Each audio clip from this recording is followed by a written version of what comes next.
তেলাওয়াত করেছি। শুধু একটা বিষয়ের উপর অল্প সময় আলোচনা করব। আল্লাহ পাক রব্বুল আলামিন বলেন, ইয়া আইয়ুহাল্লাযীনা আমানু, হে ঈমানদারেরা। কাদেরকে ডাক দিলেন? আমার সাথে কথা বলবেন, আমার দিকে তাকায় থাকেন অল্প সময়। আল্লাহ কাদেরকে ডাক দিলেন? ঈমানদারদেরকে ডাক দিলেন। যারা নামাজ পড়ে না তাদেরকে কি বলা হয়? বেনামাজি। যারা নামাজ পড়ে না তাদেরকে কি বলা হয়? যারা সুদ খায় তাদেরকে কি বলে? যারা ঘুষ খায় তাদেরকে কি বলে? যারা জিনা করে তাদেরকে কি বলে? যারা মানুষের উপর জুলুম করে তাদেরকে কি বলে? আল্লাহ পাক রব্বুল আলামিন জুলুমকারী বলেও ডাকবেন নাই, কথা লক্ষ্য করেন। আল্লাহ বেনামাজি বলেও ডাকবেন নাই, আল্লাহ সুদখোর বলেও ডাকবেন নাই, আল্লাহ পাক রব্বুল আলামিন ঘুষখোর বলেও ডাকবেন নাই। দয়াময় দয়ার সাগর মালিক আল্লাহ আমাদেরকে তিনি ঈমানদার বলে সম্বোধন করেছেন। আমরা সুদ খাওয়ার পরেও আমাদেরকে বলে নাই ও সুদখোর, আমাদেরকে কিন্তু ঈমানদার বলে ডাক দিয়েছেন। ঘুষ খাওয়ার পরেও বলে নাই ও ঘুষখোর, আমাদেরকে ঈমানদার বলে ডাক দিয়েছেন। আল্লাহ কতটা নম্রতা বলে রেখেছেন, আল্লাহ কত নরম ভাবে, কত মলিন কণ্ঠে আল্লাহ ডাক দিলেন, হে ঈমানদারেরা তাকুল্লাহ, আমি আল্লাহ পাক রব্বুল আলামিনকে ভয় করো। আমাদের প্রত্যেকের ভিতরে আল্লাহর ভয় আছে না নাই? আরো জোরে বলতে হবে, আছে না নাই? যদি আল্লাহর ভয় থাকে তাহলে আমরা কেন নামাজ ছেড়ে দিই, নামাজ পড়ি না? যদি আল্লাহর ভয় থাকে কেমনে আমরা সুদ খাই? যদি আল্লাহর ভয় থাকে কেমনে আমরা জিনার দিকে দৌড়াই? যদি আল্লাহর ভয় থাকে মুসলমানের কলিজার ভিতরে যদি আল্লাহর ভয় থাকে কি করে নবীজিকে গালি দেয়? মুসলমানের মনে যদি আল্লাহর ভয় থাকে রে ভাই, কেমনে আমার রব আল্লাহকে গালি দেয়? আছে না নাই? এজন্য আল্লাহ বলেন, ইয়া আইয়ুহাল্লাযীনা আমানু, হে ঈমানদারেরা তাকুল্লাহ, আমি আল্লাহ তাআলাকে ভয় করো। হাক্কা তুকাতিহি ওয়া লা তামুতুন্না ইল্লা ওয়া আনতুম মুসলিমুন। আমি আল্লাহকে ভয়ের মতো ভয় করো। ভয় করার পরে মুসলমান না হইয়া তুমি কবরের ভিতরে আসবা না। কোথায়? মুসলমান না হইয়া তুমি কবরে আসবা না। তাহলে কবরটা একটা কঠিনতম কঠিন জায়গা, যেখানে আল্লাহ মুসলমান না হইয়া যাইতে নিষেধ করেছেন। তাহলে এই আয়াতের ভিতরে কয়েকটা বিষয় তালাশ করলে পাওয়া যায়। এক নম্বরে আল্লাহ পাক রব্বুল আলামিন ঈমানদারদেরকে দাওয়াত দিলেন, হে ঈমানদারেরা তাকুল্লাহ, আমি আল্লাহ তাআলাকে ভয় করো। হাক্কা তুকাতিহি, ভয়ের মতন ভয়। ও যুবক ভাইরা, মোবাইলটা অন করে রাত্র 11টার সময় যখন তুমি ফেসবুকে ঢুকে যাও তখনও যিনি দেখেন তিনি কে? তুমি আশারের নামাজ পড়ো না, মসজিদ থেকে পাশ কাটায় চলে যাও, তখনও যিনি দেখেন তিনি কে? তুমি তোমার মা বাবাকে মারো না, সম্মান করো না, বকাবাজি করো, গালি দাও, তখনও যিনি দেখেন তিনি কে? উলামায়ে কেরাম সহজ ভাষায় বোঝান, পৃথিবীতে কোন মানুষ যদি একজন মানুষ আরেকজনের বাসায় কাজ করে বা একটা ফ্যাক্টরিতে কাজ করতে যায়, তাহলে না বইলা যদি মালিকের কাছ থেকে 4 দিন 5 দিন 10 দিনের ছুটি নিয়ে নেয় মালিককে না বইলা, তাহলে মনে হয় না ওই ব্যক্তির চাকরিটা থাকবে? কথা বলেন, খারাপ লাগতেছে? সাইরে দিব, মনে হয় না ওই মালিকের চাকরিটা থাকবে। আপনারা সুশীল সমাজ, শিক্ষিত মানুষ, বুঝে থাকলে বলবেন চাকরিটা থাকবে না চলে যাবে? তাহলে চাকরিটা 10 দিন অ্যাবসেন্ট করার কারণে চাকরিটা চলে গেল, বরং যাওয়ার আগে মালিক ওই কর্মচারীকে বকা দিবে যে তুমি আমার সাথে না বলে 10 দিন কেন অ্যাবসেন্ট করেছো, তোমাকে আর রাখবো না। তোমার মতন খারাপ মানুষ না, তুমি আসলে একজন বদ মানুষ, খারাপ মানুষ, বলে কি বলে না? কিন্তু আমার দয়াময় আল্লাহ 40টা বছর, 50টা বছর, 30টা বছরের ভিতরে যে রবকে মুখ বইরা কোনদিন রব বলেও ডাকতেন নাই, সেই রব কিন্তু আপনাকে 3 বেলা গরম ভাত খাওয়ায়, একদিন আপনাকে লাঠি দিয়া বাহির করে দেয় নাই, আপনাকে কোনদিন অপমান করে নাই, আপনার কাছ থেকে আপনার বাপের তালিকা কোনদিন কায়রা নেয় নাই।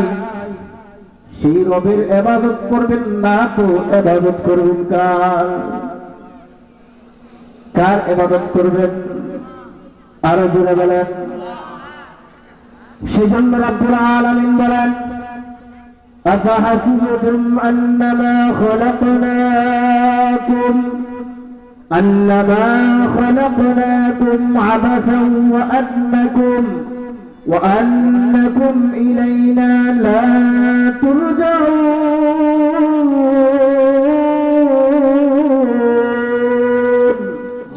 আরেকটু জোরে বলুন না। আল্লাহ পাক রব্বুল আলামিন বলেন, দুনিয়ার মানুষ, আমি আল্লাহ তোমাদেরকে খামখা সৃষ্টি করি নাই। এমনি এমনি কিন্তু আল্লাহ আমাদেরকে বানায় নাই, না এমনি এমনি বানাইছে? এমনি এমনি বানায় নাই। চায়ের স্টলে বসে আড্ডা মারার জন্য বানায় নাই, নামাজ সাইরে যাওয়ার জন্য বানায় নাই, মানুষের গীবত করার জন্য বানায় নাই, মানুষের পরনিন্দা করার জন্য বানায় নাই, এতিমের মাল নিজের মনে কইরা খরচ করা এই জন্য বানায় নাই। আল্লাহ পাক রব্বুল আলামিন বলেন, ওমা খলাকতুল জিন্না ওয়াল ইনসা ইল্লা লিয়া'বুদুন। আল্লাহ তাআলা বলেন, আমি আমার আদরের মাখলুককে আমার ইবাদত করার জন্য বানিয়েছি, দুনিয়াতে চলবে। আল্লাহ কাজ করতে নিষেধ করছে। এই যে এখন ধানের সিজন দিয়েছে, আপনারা ধান কাটছেন, আল্লাহ যে কোনো সময় না করছে? আল্লাহ না করেন নাই, আল্লাহ বরং বইলা দিছে কুরআনুল কারীমের ভিতরে, তোমরা ফজরের নামাজের পরে হালাল রিজিকের জন্য জমিনে ছড়িয়ে ছিটিয়ে লেগে যাও। সুবহানাল্লাহ। যে বান্দা হালাল খাবে সেই বান্দার ইবাদত বিদ্যুতের গতিতে আল্লাহর কাছে যায় পৌঁছে যাবে। শুধু একটা কথাই বলবো, মানুষ 4টা কারণে সবচেয়ে বেশি জাহান্নামে যাবে। কয় কারণ? 4 কারণে সবচেয়ে বেশি জাহান্নামে যাবে। জান্নাতীরা জাহান্নামীদেরকে জান্নাতের ভিতরে থেকে জাহান্নামীদের সাথে যখন আল্লাহ সাক্ষাৎ করাইবেন, পর্দা উঠায় দিবেন, জান্নাতীরা জাহান্নামীদেরকে জিজ্ঞাসা করবে, ভাই তোমার পাশে আমার ক্ষেত ছিল, তোমার পাশের ক্ষেতে আমি দান করতাম, তুমিও দান করতা, তোমার ঘরের সাথে আমার ঘর ছিল, তোমার ঘরের পাশে আমার ঘর ছিল, তোমার উঠানের সাথে আমার উঠান লাগানো ছিল, তুমিও মানুষ আমিও মানুষ, তুমিও মুসলমান ছিল আমিও মুসলমান, কিন্তু কেন আজকে আমি জান্নাতে তুমি জাহান্নামে আসলা? তার কারণটা কি? আল্লাহ পাক রব্বুল আলামিন তখন জাহান্নামী ব্যক্তিদেরকে যখন জান্নাতি ব্যক্তিরা জিজ্ঞাসা করবেন, জাহান্নামী ব্যক্তিরা তখন উত্তর দিবেন, আমরা 4 কারণে জাহান্নামে আসলাম। তার মধ্যে 1 নাম্বার কারণ, লাম নাকু মিনাল মুসাল্লিন, আমরা দুনিয়াতে মুসল্লি ছিলাম না, আমরা দুনিয়াতে নামাজ পড়তাম না। 4 কারণের 1 নাম্বার কারণ, আমরা দুনিয়াতে নামাজ পড়তাম না। দেখবেন যে ব্যক্তি নামাজ না পড়ে, তার নামাজের কথা বললে বলে, যাও তুমি নামাজ পড়ে কি করছো দেখছি। কথা ভাই, তুমি যে নামাজ পড়ে কি করছো এটা আমার জানা আছে। আমারে দেখছো ব্যাগ বইরা বাজার আনছি, আসলে কায় কিন্তু সুদ। কি কায় আছে না নাই? সুদ। হালাল যে ব্যক্তি খায়, হালাল টাকা যে বান্দা উপার্জন করে, ওই বান্দার ব্যাগের নিচ থেকে উপর পর্যন্ত কোনো দিন কানায় কানায় ধরতে পারবে না। জোড়া করে না, কারণ হিসাব মিলাইতে পারবে না। তো তার হাতে পুঁজি আছে 30 দিনে ইনকামই করে মাত্র 10,000 টাকা। তো একদিনেই যদি 5,000 টাকার বাজার করে বাকি 29 দিন চলবে কিভাবে? চালাইবে তো আল্লাহ। তারপরে ওটা হিসাব আছে না, সন্তান আছে, দিদি আছে, আত্মীয় স্বজন আছে, পাড়া প্রতিবেশী আছে, প্রত্যেকটা জিনিস মিলে তো একটা মানুষের জীবন।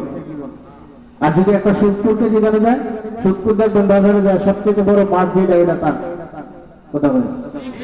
সুদপুর দেখবেন বাজারে যায় সবচেয়ে দামি কাপড় যেটা ওইটাও তার। মার্কেটে যায় দেখবেন সবচেয়ে দামি জুতা যেটা ওইটাও তার। তো সবকিছু যদি দুনিয়াতে সুদপুর হয়, জান্নাতের ভিতরে আমরা ভোগ করব আর জাহান্নামের ভিতরে তারা ভোগ করবে। এই জন্য আল্লাহ পাক রব্বুল আলামিন জান্নাতি ব্যক্তিরা যখন জিজ্ঞাসা করবে, ও ভাই তোমার নাম মুহাম্মদ, আমার নাম মুহাম্মদ, তুমি জাহান্নামে কেন গেলা? জাহান্নামে যাওয়ার কারণগুলা কি বলো? তাহলে 1 নাম্বার কারণ বলবে লাম নাকু মিনাল মুসাল্লিন, দুনিয়ার জমিনে আমি মুসল্লি ছিলাম না। বলে দেখতাম তুমি টুকি টুকি নামাজ পড়তা, কিন্তু আমি আল্লাহকে দেখানোর জন্য নামাজ পড়তাম না, মানুষকে খুশি করার জন্য নামাজ পড়তাম। আজানা নাই, আর জোরে বলতে হবে।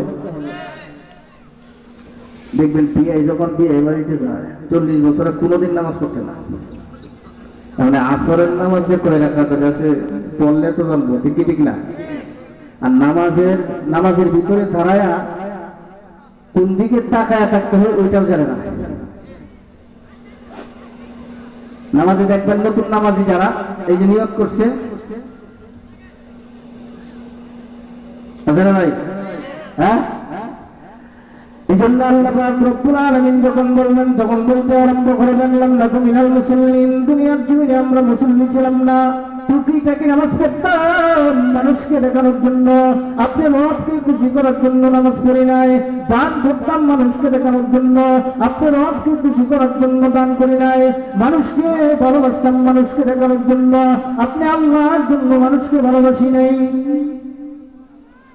আচ্ছা না ভাই, দেখবেন হুজুরের সামনে পড়লে মনে হয় যে পাও ধরে ই করবো, সাজদা করবো, পাও ধরে লেখো, কিন্তু যেই 10 সামনে গেল এর থেকে খারাপ লোক আরো আছে রে।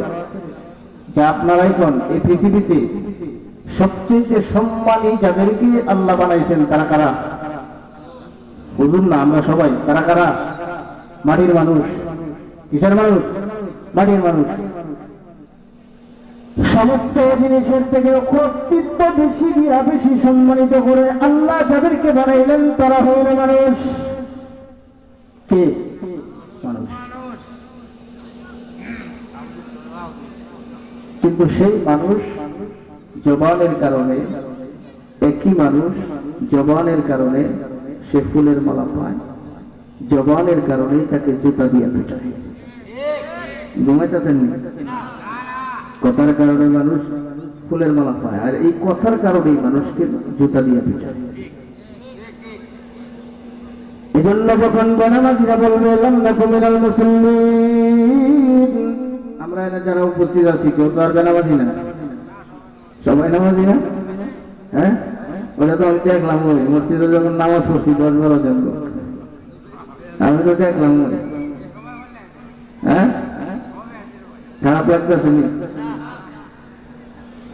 জাহান্নামীরা বলবে লাম নাকু মিনাল মুসাল্লিন, দুনিয়ার জমিনে আমরা নামাজি ছিলাম না, নামাজি মানুষদেরকে নিয়ে ঠাট্টা বিদ্রুপ করতাম, নামাজিদেরকে নিয়ে কটূক্তি করতাম, মসজিদের ইমাম সাহেবকে নিয়ে কটূক্তি করতাম, মাদ্রাসার শিক্ষককে নিয়ে বেইজ্জতি করতাম, মানুষের সামনে কুৎসিত রটাইতাম, মানুষের গীবত বলতাম, মানুষকে বেইজ্জতি কি লাইনে করা যায় ওইটা নিয়ে চিন্তা করতাম, একজনের সম্মান আরেকজনের সাথে পূর্ণ কিভাবে করা যায় ওইটা নিয়ে মানুষের ভিতরে দ্বন্দ্ব সৃষ্টি করতাম। আছে না নাই? না, আমার মনে হয় আপনাদের এলাকার মানুষ প্রত্যেকেই ফির, আপনারা এটা বুঝেন না। আছে না নাই? দেখবেন খায় নিজে, কথা বুঝছেন, খায়ও নিজে, পরেও নিজে, থাকাও নিজে, কিন্তু গীবত করে পরে। আসলে এটা পরেন না, এটাও নিজে। আল্লাহ পাক রব্বুল আলামিন বলেন আল গীবাতু আশাদ্দু মিনাজ জিনা, গীবত হলো জিনার থেকেও মারাত্মক। নাউযুবিল্লাহ বলেন, কিসের থেকেও মারাত্মক?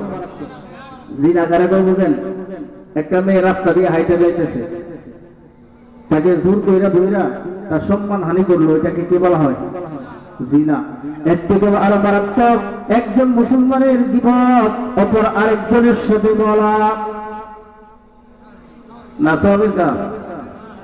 জাহান্নামী ব্যক্তি বলবে, আমি লাম নাকু মিনাল মুসাল্লিন, দুনিয়ার জমিনে আমি নামাজি ছিলাম না, নামাজিদেরকে আমি দেখতেও পারতাম না, নানান বিভক্তি তাদের সামনে করতাম, বেইজ্জতি করতাম, তাদেরকে বকাঝকা করতাম, তাদেরকে গালি দিতাম। আসে নামাজ পড়ে দিলে কি শিখবে আমার নামাজ? কথা হয় না?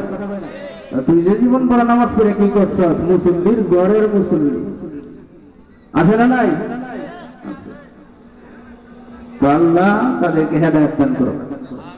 দ্বিতীয় নাম্বারে যখন বলবে, আমরা দুনিয়ার জমিনে এতিমের মাল ঠকাইতাম, আছে না নাই? এক শ্রেণীর মানুষ আছে তার ক্ষমতার দাপট দিয়া এতিমের মাল নিজের মনে করে খরচ করে। তৃতীয় নাম্বার কারণ, আমরা গীবত রটাইতাম, সারাক্ষণ সময় নিজের কাজ নিজের কর্ম ফেলাইয়া, ওইটা বেশি আগের যুগে মহিলারা করতো।